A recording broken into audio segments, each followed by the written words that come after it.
दोस्तों बहुप्रतीक्षित NASA ISRO synthetic aperture radar mission अर्थात निसार मिशन जो है उसको जल्दी ही लॉन्च किया जाने वाला है।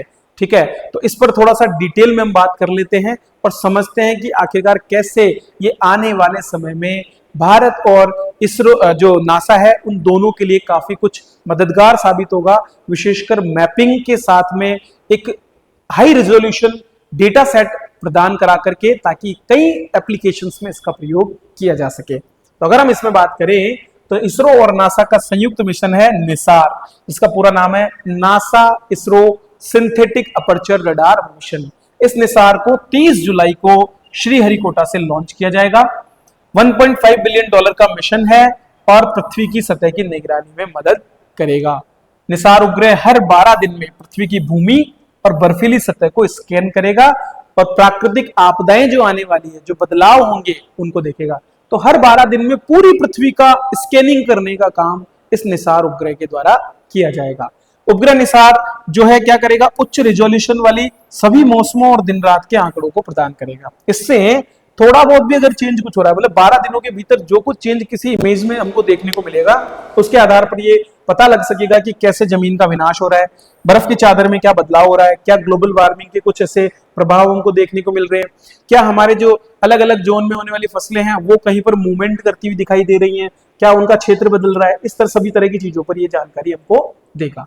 इसमें नासा की तरफ से एल बैंड और इसरो की तरफ से एस बैंड रडार तैयार किया गया। तो ये भी आपको याद रखना है, ये प्रश्न पूछा जा सकता है। एल बैंड रडार नासा ने और इसरो ने एस बैंड रडार यहां पर शुरू किया है, बनाया है। मतलब इसके लिए GSLV F-16 से इसको लॉन्च किया जाएगा और लगभग 743 किलोमीटर ऊंचाई पर सूर्य समकालिक कक्षा में रखा जाएगा, सन सिंक्रोनस ऑर्बिट में रखा जाएगा।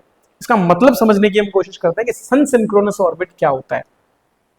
तो दोस्तों आपने जो हमारे जैसे मान लीजिए हम जो पोलर ऑर्बिट्स हमारे होते हैं, पोलर ऑर्बिट का मतलब होता है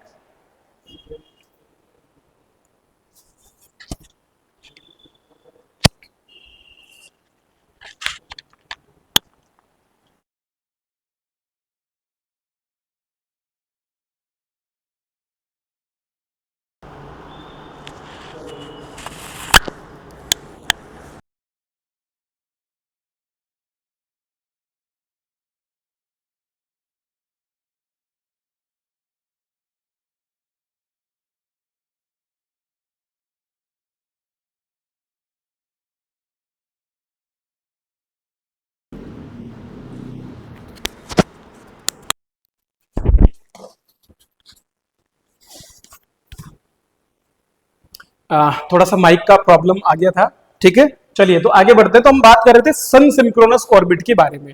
तो जो पोलर ऑर्बिट का मतलब है ऐसा कोई भी उपग्रह, वो कक्षा जो कक्षा हमारे पृथ्वी के नॉर्थ और साउथ पोल से होकर के गुजरती हो। मतलब अगर वो उपग्रह पृथ्वी का चक्कर लगाते हुए बार बार नॉर्थ और साउथ पोल से गुजरता है तो उसको हम बोलते हैं पोलर ऑर्बिट। ठीक है, और सन सिंक्रोनस ऑर्बिट का मतलब है कि वो उपग्रह ऐसी स्थिति में है कि अगर मान लीजिए यहां सूर्य है और यहां पर हमारी पृथ्वी है, तो वो जब घूमेगा तो घूमते समय लगातार उसको सूर्य दिखाई देगा। मतलब कोई व्यक्ति अगर सूर्य पे खड़ा है तो उसको वो उपग्रह बिल्कुल भी छुपेगा नहीं। अगर मान लो इस तरह से घूमेगा तो एक बार तो सामने होगा और एक बार पीछे जाएगा, लेकिन अगर इस तरह से घूम रहा है और सूर्य यहां पर है तो आप देख सकते हो कि सूर्य आराम से इस घूमते हुए उपग्रह को देख सकता है। इसको बोलते हैं सन सिंक्रोनस ऑर्बिट, सूर्य तुल्यकालिक कक्षा। मतलब सूर्य पे अगर कोई व्यक्ति खड़ा हो जाए तो वो आसानी से इसको लगातार देखेगा, 24 घंटे उसको ये दिखाई देगा, जबकि जा रहा तो पोलर से ही है, ऊपर नॉर्थ और साउथ पोल से ही होकर के गुजर रहा है, लेकिन इसको हम बोलते हैं सन सिंक्रोनस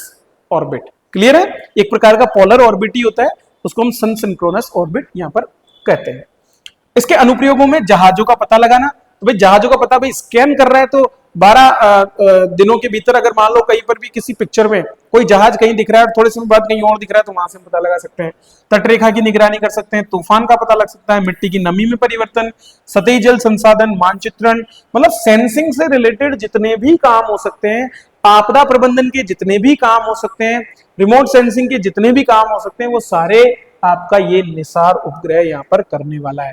तो निसार उपग्रह अपने आप में एक महत्वपूर्ण उपग्रह है जो कि काफी कुछ योगदान देगा मैपिंग के सेक्टर में, हाई रिजोल्यूशन इमेजरी के सेक्टर में, और ये आने वाले समय में मानव जाति के कल्याण के लिए काम करेगा, ऐसा माना जा सकता है।